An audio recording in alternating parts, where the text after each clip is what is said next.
পুরো আলোচনায় বিএনপির অবস্থান ছিল যে গণভোট আর নির্বাচন একই দিনে হবে, দুটো ব্যালটের মাধ্যমে।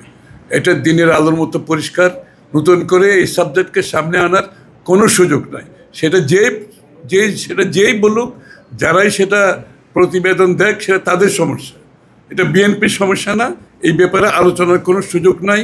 নির্বাচনের দিন দুইটা ব্যালটের মাধ্যমে গণভোট হবে, নির্বাচন প্রার্থীর পক্ষে ভোট প্রদান করা হবে। এর বাইরে যাওয়ার কোনো সুযোগ নাই। এটা বিএনপির প্রথম দিন থেকে অবস্থান, এখনও সেই অবস্থানের কোনো পরিবর্তন হয়নি, আগামী দিনেও সেটার কোনো পরিবর্তন হবে না। আমরা তো বলেছি আমাদের অবস্থান একেবারেই পরিষ্কার। কারা কি রিকমেন্ড করেছে এটা তাদের সমস্যা।